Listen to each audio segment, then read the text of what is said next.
د المنافقون مبارکه سوره چې د قران عظیم و شان 38مه سوره ده په مدینه منوره کې را نازله شوې ده.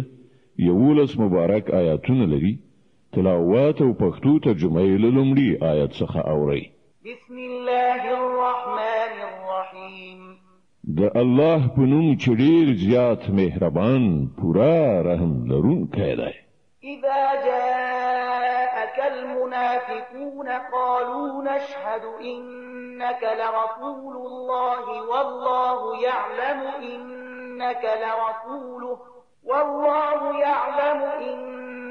لرسوله والله يشهد إن المنافقين لكاذبون. ای پیغمبره کله چې دغه منافقان تا ته راځي نو وایي مونږ شاهدی وایو چې ته په یقیني توګه د الله پیغمبري. هو الله پوهیږي چې ته ارومرو د هغه پیغمبري، خو الله شاهدی وایي چې دغه منافقان بیخي دروغجن دي. اتخذوا أيمانهم جنة فصدوا عن سبيل الله إنهم ساء ما كانوا يعملون.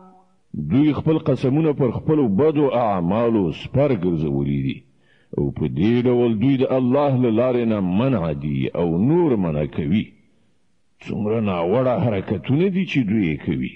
ذلك بأنهم آمنوا ثم كفروا فتبع على قلوبهم فهم لا يفقهون.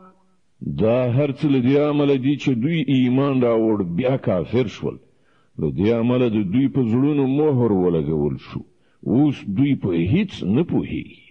وإذا رأيتهم تعجبك أجسامهم وإن يقولوا تسمع لقولهم كأنهم خشب مسندة يحسبون كل صيحة عليهم هم العدو فاحذرهم قاتلهم الله أنا يؤفكون. که دوی ویني نو د دوی جوسه او ظاهر به ډیر شاندار درته ښکاره شي. که وغږیږي نو ته به خبرو ته غوږ ونیسې. خو په اصل کې دوی ګواکې د لرګي کندي دي چې له دیوال سره په مرتب ډول درول شوي وي. دوی هر زورور आवाज د ځان پر ضد ګڼي. دوی پاخه دښمنان دي. له دوی نه ځان ساتونکی اوسه. خدای دې دوی ووهي. دوی کوم لوري ته اړول کیږي. وإذا قيل لهم تعالوا يستغفر لكم رسول الله لووا رؤوسهم ورأيتهم يصدون وهم مستكبرون. او کله چې دوی ته ویل کیږي چې راشي ترڅو چې د الله پیغمبر ستاسو لپاره د مغفرت دعا وکړي نو خپل سرونو ته ټکان ورکوي او ته ویني چې دوی په ډیر غرور سره لراتلونه ډډه کوي. عليهم أستغفرت لهم أم لم تستغفر لهم لن يغفر الله لهم إن الله لا يهدي القوم الفاسقين. ای پیغمبره که ته د دوی لپاره د مغفرت دعا وکړي او که یې ونه کړي د دوی لپاره یو شانته ده. الله به هیڅکله دوی ته بخښنه ونه کړي. الله فاسقانو ته هیڅکله هدایت نه کوي. الذين يقولون لا تنفقوا على من عند رسول الله حتى ينفضوا ولله خزائن السماوات والأرض ولكن المنافقين لا يفقهون. دا همغه کسان دي چې وایي د پیغمبر پر ملګرو لګښت یعنی نفقه کول بند کړي ترڅو چې دوی تیت پرک شي. که داسې حال کې چې د ځمکې او آسمانونو د خزانو مالک الله دی. خو دغه منافقان نه پوهیږي. يقولون لئن رجعنا إلى المدينة ليخرجن الأعز منها الأذل ولله العزة ولرسوله وللمؤمنين ولكن المنافقين لا يعلمون.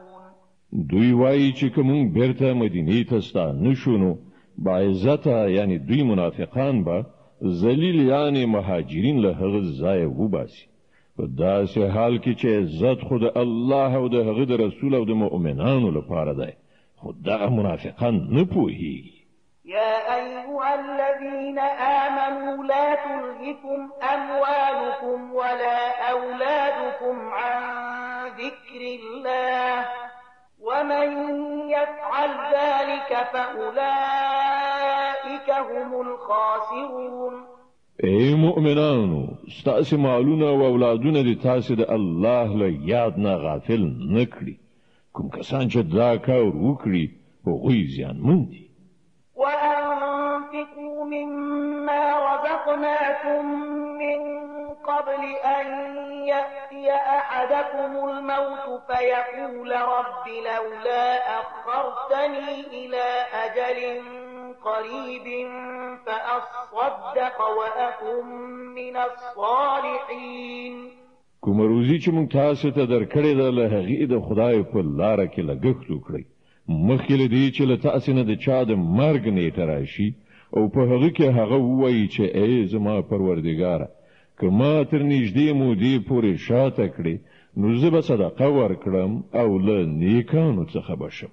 ولن يؤخر الله نفسا إذا جاء أجلها والله خبير بما تعملون.